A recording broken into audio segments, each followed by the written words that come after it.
Imagine the following scene.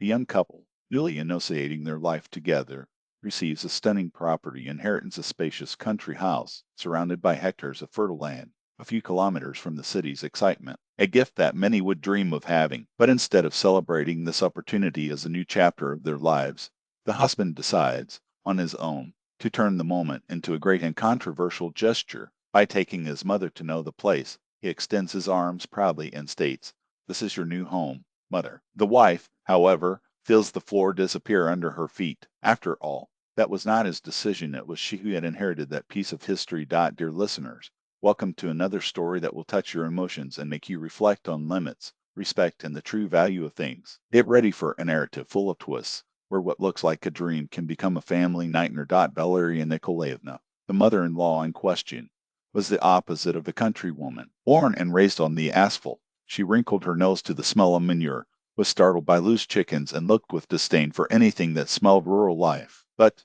as they say, even the most resistant change their minds when it comes to real estate, especially those with profit potential. And that's exactly what happened when she learned of Olga's inheritance. Olga, in turn, always knew that one day he would receive his grandfather. Vitter's house, a retired and gardening military man who departed from this life as serene as possible, sleeping in his favorite armchair on the porch, as if it were just another rest after a day of work on earth. The property, inherited from previous generations and expanded as recognition by services rendered to the homeland, was a true treasure. 25,000 square meters of fertile land, an artesian well, fruit orchards, and a two-story house, solid and welcoming, made of noble wood. All this just 15 kilometers from the capital, real fine in the real estate market. When, after months of bureaucracy, Olga finally followed the document proving her property, she and her husband, Gennadio, a medium manager with bigger dreams than her bank account, went to the place to evaluate what to do. For him, that was the chance to escape the tight apartment in the suburb, a space that looked like a cage. Imagine the possibilities, Olga, he said, excited as they walked through the property. We can renovate everything, sell our apartment, invest here, only the land is already worth a fortune. Olga listened, but something inside her hurt. That was not just a property, it was the house where his grandfather planted apple trees with his own hands, where the faded curtains kept memories, where the smell of mature macaroka transported her back to childhood. "Let's go calmly," she asked. "How about we start coming on weekends, getting used to the place?" But Gennadius was already mentally demolishing walls to build a luxury barbecue. Meanwhile, Valeria Nikolaevna, the mother-in-law, discovered the news by chance during a call complaining about her neighbors and charged visits from her grandson. Hearing the evasive tone of his son, "We are in the country house, mother. There are some subjects to solve." Her hunter instinct of opportunity sharpened. In 5 minutes, she tore off all the details of Gennadio. "Why didn't you tell me before?" he complained. "On Sunday I'm going to take a look. Send the address."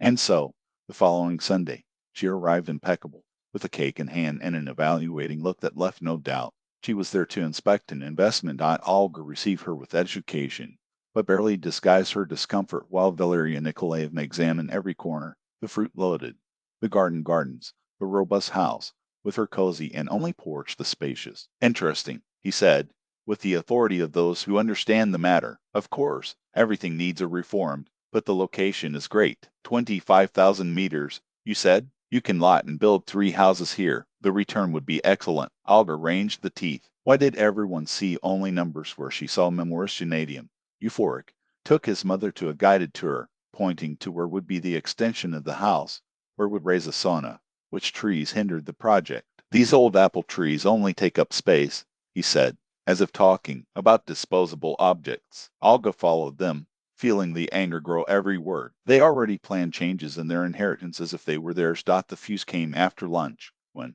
taking tea on the porch, Valeria Nikolaevna released, "Do you know one thing? I think I'll sell my apartment." Olga almost choked. "For what?" he asked, incredulously. "Well, to move here, of course," answered the mother-in-law, as if it were obvious. "Your child will grow better in the field, with fresh air, far from pollution, and you can both work quietly without worrying about him." Gennadium smiled, delighted with the idea. "It's perfect, Mom." Olga, however, felt the world collapse. Not only her husband, but now his mother-in-law, planned to settle in their home and didn't even have the decency to ask their opinion. "In fact, we have not yet decided what we will do with the property." Olga tried with caution. "Decide what?" Gennadium said, as if the answer was obvious. Of course we'll live here. It's the opportunity of our life. Do you have an idea of the value such a property has today? Wow, repeated Olga, feeling patience to run out. Gennadian, this is my inheritance, my house. A heavy silence took over the porch. Valeria Nikolaevna crossed her arms, visibly annoyed. Olga,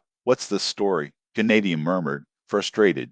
Only a petty family discusses property like this. It's not petty, replied Olga firmly. It's respect. I don't care that we live here, but the decisions about this place are mine. Wow, fixed Gennadius, exalted. Married we are one, remember, not when it comes to inheritance. Olga countered. By law, this is not quite common. What should be a conversation ended up in chatting. Valeria Nikolaevna accused Olga of egoism. Gennadio tried to convince her to think about the good of the family. But Olga didn't give in. It was not about money, it was about principles. That house carried the sweat, laughter, and stories of his grandfather. It would not be reduced to a business for forced shelter for a mother-in-law who had never shown affection for the place. Valeria Nikolaevna left knocking on the door, stating that she never expected such ingratitude. Gennadium, hurt, took refuge in the garden, while Olga was alone on the porch, looking at his grandfather's picture on the wall. How was everything so wrong? Following weeks were tense. Gennadium barely spoke to Olga, but spent hours on the phone with her mother,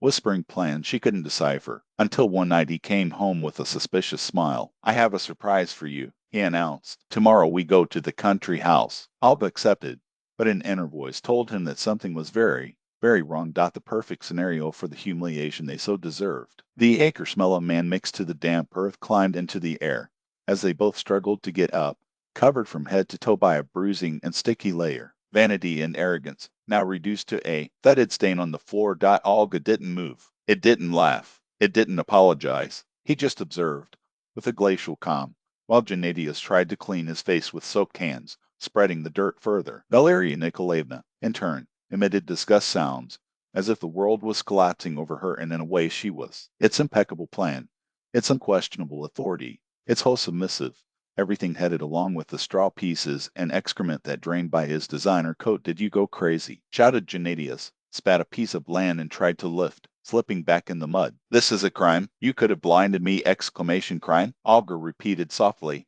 as if weighing the word. The crime was that you get in here as owners, as if this place was your own. As if I didn't exist. Valeria Nikolaevna, finally standing, or almost pointed to a trembling finger at her daughter-in-law, her eyes injected with hatred. You will pay for it. He ran, the voice breaking out of indignation. I'll sue you for aggression. I will take the sun out of you! Exclamation. Olga only tilted his head, as he considered the threat with a distant curiosity. Take it away, he said simply, but know that as long as I breathe, none of you will make your feet here again. Gennadio, still staggering, tried one last card. Ollie, she began, with a tone she wanted to be a conciliatory, but sounded like a pathetic moan. We are your family. Think of Muscat. She lowered the roads, letting them dug on the floor with a deaf sound. Think of you at Muscat, he said, dry. When they decided that my son needed a new house built on the memories of the only man who truly loved him. The silence that followed was sharp. Even the birds seemed to have stopped singing. Valeria Nikolaevna, her hair glued to her face through her menure, opened her mouth to retort, but no word came out. There were no more arguments. There was no more power. Gennadius finally turned his back, or what was left of his dignity, and dragged his mother toward the car. The door knocked hard, the engine roared, and the vehicle shot, lifting dust on the dirt path. Olga did not move until the noise was lost in the distance. Alone, she looked at the still dirty roads, then home in the back, with her time-worn wooden walls, the windows that ranked the wind, the smell of wet soil after the rain, the smell of the grandfather. With a sigh, he took the hose and began to wash the instrument, while the water took away the last traces of that battle. It was not a victory, it was a liberation. And for the first time in months, Olga felt he could breathe. The scene was so grotesque that Olga couldn't contain the laughter. Valeria Nikolaevna, trying to get up with slippery hands, let out an outraged wench. Did you do it on purpose? But when laughter, Olga just shrugged, drying the tears, laughing so much. No, but life has a curious way to return things in the right place. You ran so much behind what wasn't you that they ended up in the middle of what they always despised. Without another word, she turned and headed toward the house, letting them debate between the remains of leaves and damp land. That moment marked the end of an era. A month later, Gennady filed a divorce request, accusing Olga of public humiliation and cruel behavior. Valeria Nikolaevna, in turn, spread through the neighborhood that her daughter-in-law was a witch who had pushed them on purpose to the pile of composting. Olga didn't even bother to the work. He signed the papers without hesitation, demanding only one thing: Misha would spend with her every weekend and half of the holidays. The judge, after finding out that Gennady had tried to forge a power of attorney on her behalf to reform and sell her grandfather's property, had no doubt the right was on Olga's side. 3 years passed. The grandfather's house, now only her, breathed tranquility. Olga did not change his essence.